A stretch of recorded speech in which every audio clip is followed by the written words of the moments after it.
Bienvenue sur Africa 24 dans cette nouvelle édition du Non-Stop Info. Voici les titres de l'actualité. Le bras de fer se poursuit en République démocratique du Congo entre pouvoir et opposition. L'opposition qui continue de dénoncer le report de la présidentielle.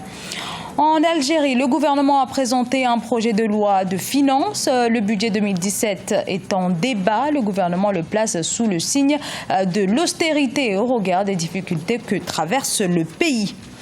La promotion des droits des filles, une nouvelle fois réaffirmée ce mardi à l'occasion de la Journée internationale de la fille. C'est le cas notamment en Guinée.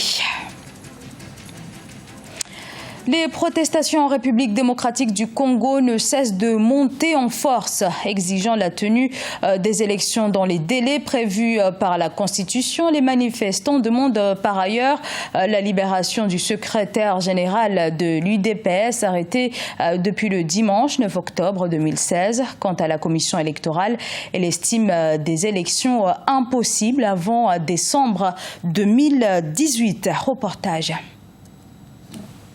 En République démocratique du Congo, la stabilité sociopolitique est toujours mal en point. Le report des élections présidentielles suscite une insistante vague d'indignation des populations qui revendiquent souvent avec violence le départ de l'actuel président Joseph Kabila. Les manifestations qui s'accentuent contre le gouvernement dans la capitale Kinshasa ont fait jusque-là au moins 49 victimes et plus de 140 blessés. Risque d'extrême violence, la situation interpelle plus d'un.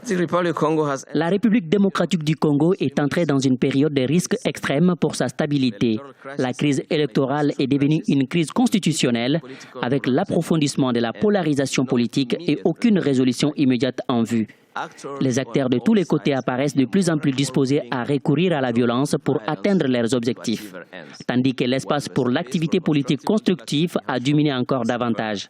Si cette trajectoire continue, je crois que la violence à grande échelle est presque inévitable. Les protestations conduites par l'Union pour la démocratie et le progrès social, plus grand parti d'opposition du pays en septembre 2016, ont conduit à l'arrestation de son secrétaire général, Bruno Sibala, le dimanche 9 octobre 2016.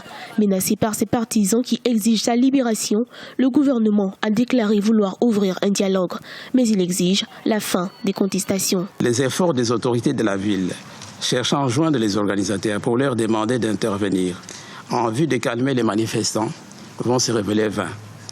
C'est dans ces conditions que la situation va dégénérer et la marche s'est transformée en une véritable insurrection. Les manifestants continuent d'exiger la reprise du processus électoral dans les plus brefs délais, dénonçant une machination du président Joseph Kabila de vouloir se maintenir au pouvoir au-delà de décembre 2016, la fin de son mandat constitutionnel. Mais la commission électorale du pays évoque des obstacles logistiques et budgétaires. Selon elle, il sera impossible d'organiser un nouveau scrutin avant décembre 2018.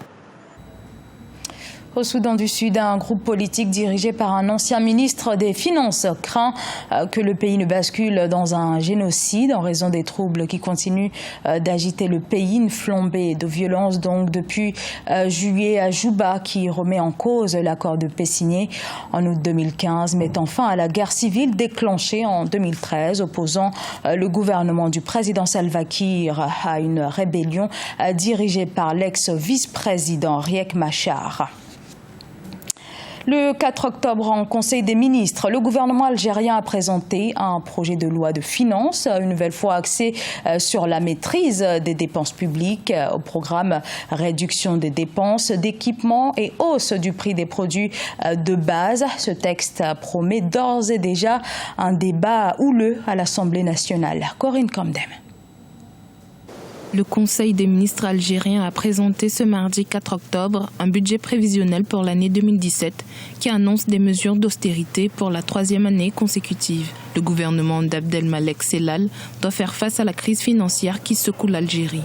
Pour ce faire, la maîtrise des dépenses publiques est primordiale. La baisse drastique de la manne pétrolière et surtout les réserves de l'Algérie. Ça a poussé les dirigeants politiques à d'abord entrer dans une autre logique de la gestion du pays. C'est-à-dire qu'on voit que la rente à ses limites et que la réalité rappelle l'Algérie à une conduite différente de ses affaires économiques surtout et de sortir pour aller vers une économie dynamique. Le défi algérien tourne autour de ça aujourd'hui. Objectif, réduire de moitié le déficit budgétaire calculé à 8% du PIB en 2017 contre 15% en 2016.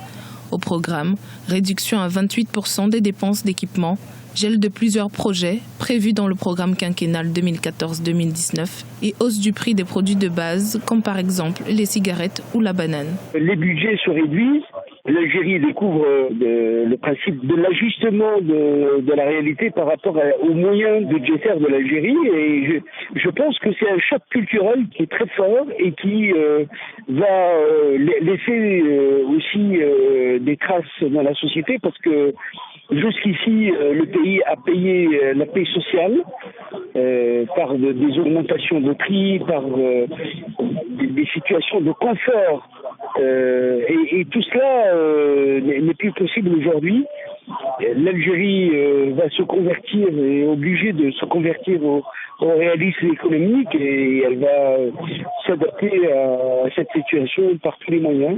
Comme l'an dernier, cette mesure d'austérité ne fait pas l'unanimité au sein du Parlement algérien. Des députés ont déjà manifesté leur désaccord concernant la mise en place du projet de loi de finances. Deutsche Bank Espagne prête 46 millions d'euros au Cameroun. Le gouvernement camerounais a signé début octobre 3 conventions avec la filiale espagnole de la banque allemande. Ces accords doivent permettre de financer l'achèvement de la boucle électrique de la capitale Yaoundé.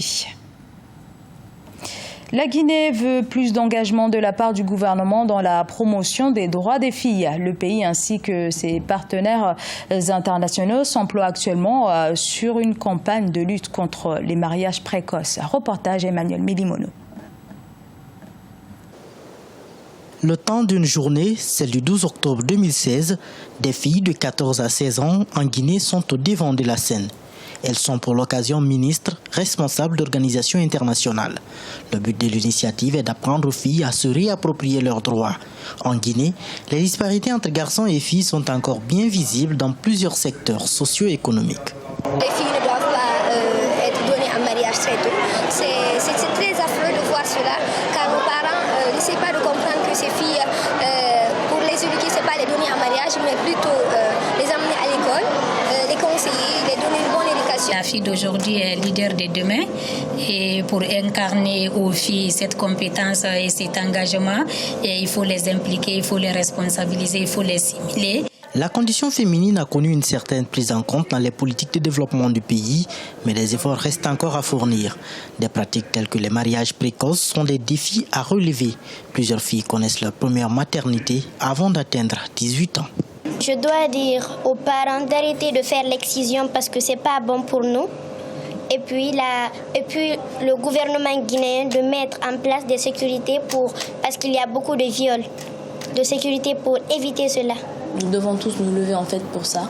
Et en fait, la fille a les mêmes droits que les hommes. Et la fille est, je pense, plus intelligente même que les hommes et peut apporter beaucoup de choses dans le développement de son pays. Donc il faut vraiment donner les opportunités aux filles et arrêter de les marginaliser. L'un des plus importants défis à relever en Guinée est la lutte contre les mariages précoces. Pour autant, les violences physiques, la déscolarisation ou la non prise en compte de l'égalité entre garçons et filles sont encore d'actualité. Apprendre, décider, diriger et s'épanouir sont autant de points à prendre en compte afin d'améliorer les conditions des filles guinéennes. Ce journal a été réalisé par l'ensemble de la rédaction. Nous vous remercions pour votre fidélité. Dans un instant, une nouvelle édition de l'actualité sur Africa 24.